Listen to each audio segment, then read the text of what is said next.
Alright guys, we're back again with yet another Bleach Brave Souls video, and as you guys can see right here, FULLBRING BANKAI ICHIGO, BANKAI SENJUMARU, and Askin are going to be returning tomorrow, just in time because we currently do have the Melee Quincy GQ rotation active right now. And next week for Phase 1, we are going to be seeing a special limited time Guild Quest rotation for Melee Captain. So this is the right timing to release the banner just to get people to summon on and hope to pull for the characters. Now, I'm going to answer your questions right now. Do I think the banner is worth summoning on? I've got 3 things to say. First, I would say wait until we see what the end of the month gacha is going to be. That is going to get more than likely revealed on October 28th, and we are also very likely to see along the way a new main lead for Melee Hollow, looking at the GQ schedule that we have right now. Secondly, these characters should become fillers soon enough within either the end of year banner or within the next 5 months. And the third thing that I want to add, if you guys are going to summon, I would really only recommend at max 5 steps. No more than that, because this banner does not have pity. You don't see the pity ticket being highlighted here. And if you go to the banner format, yeah, you can do 25 steps and not get the character that you want, which is why all the more reason to just be careful with summoning on the banner. We'll start seeing them in fillers at least within the next 5 months, because it did take a while for True Shikai, Yuha, and Orihime to become fillers. I think it was right around the time we got Sun, Apache, Mila Rose to come out, where they finally put them in as fillers. So yeah, it can happen, but it'll take a little bit more time because these are end-of-year characters at the end of the day. That being said, I think that the filler pool is very bad. If you're summoning on this banner, it's only to get these 3. Actually, I'm gonna be honest, because of how the meta right now is in PvP, you're just wanting to get these 2 characters right here, and I would argue to say that it's not really all that crazy worth it to go down to 0, because you just have Robert, which is a good ranged normal attacking character for the likes of ranged Alronkar GQ, and can help support this little garbage character right here. That being said, if you have access to Jushiro with dupes, not really much of a need to use this Robert unless your Jushiro is 1 out of 5 in this kind of case for ranged Alronkar, but he's still a good unit nonetheless, and he's probably one of the better fillers to pull from the banner. Fun enough.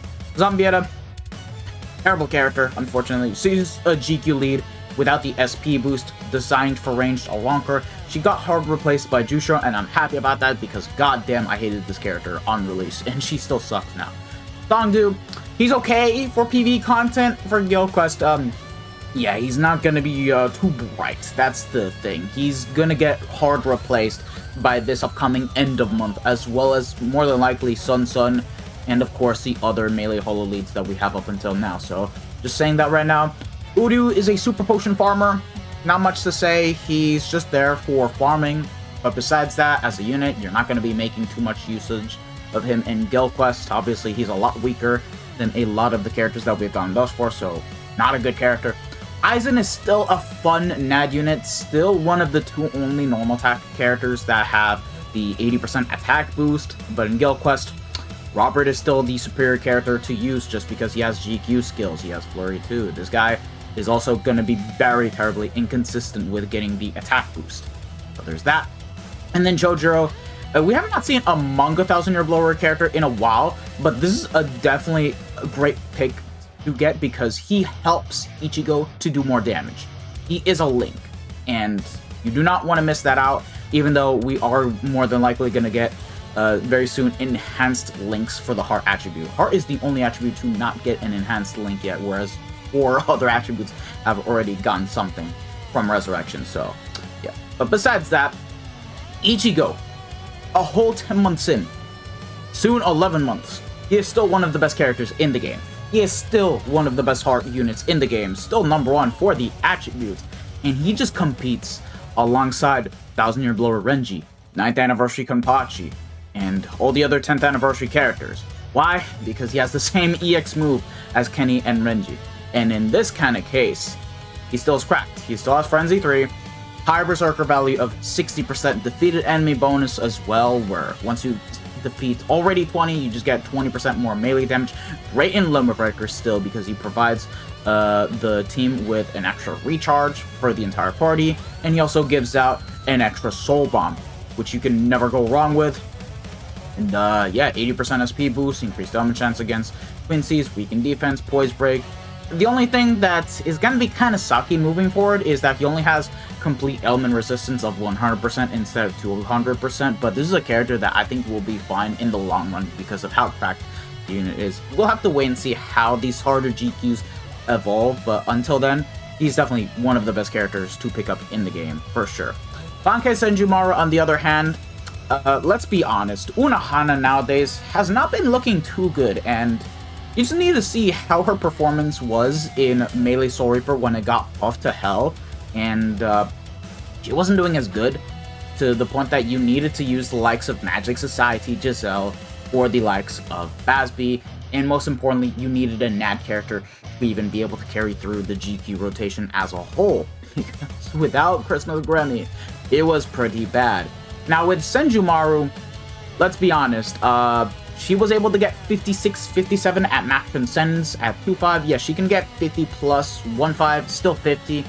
Now for this buff GQ rotation, it's going to be a little bit more difficult to get that same score again, and might need a normal attacking character. But thankfully, because Thousand Year Blower Toshiro has been out in so many banners, you guys will probably have him and you can use him to support Senju. Or you can still run Unohana as the side for melee captain, but as a main lead, she's definitely one of the better ones that we have gotten so far. Why? Because besides having Guild Quest skills and only having Frenzy 2 and PvE content, this character still has Berserker.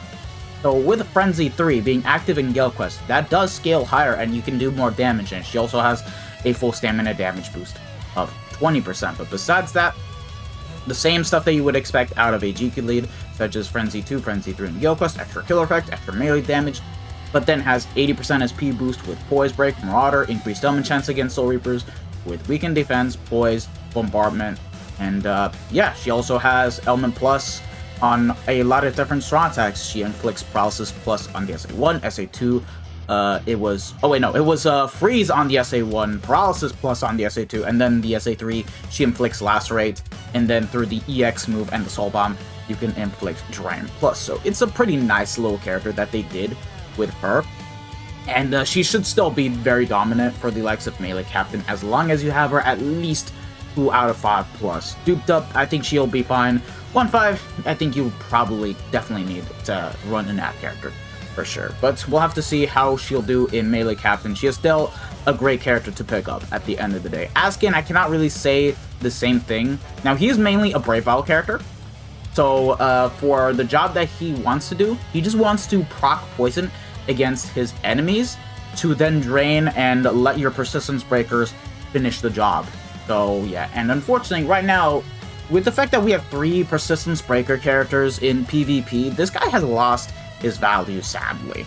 That being said, he does have ranged collision, he has melee collision attacks and is a ranged unit, similar to Uryu, but can boost on the SA2, has Poison, Flurry 3, Bruiser 50%, and then, yeah, he at least has Booster, so like, even outside of Brave Battles, this is a very nice character to play as. But, yeah, I would be careful with summoning on the banner. I don't think it's too worth going past step 5, and I would wait for them to become pillars at this point, unless you really need these 2 characters for Guild Quest. Good luck if you guys are gonna summon. I thankfully don't need a summon because I already have them maxed out, so I'm good on that note. We'll just have to wait and see how end of month is gonna be. So thank you guys for watching. If you guys have enjoyed it, don't forget to smash that like button, subscribe, hit the bell notification. Hope to see you guys all in the next one. This has been your boy, Vast Master, and I'm signing out. So take care, lads. Bye. Sayonara. Ciao, ciao.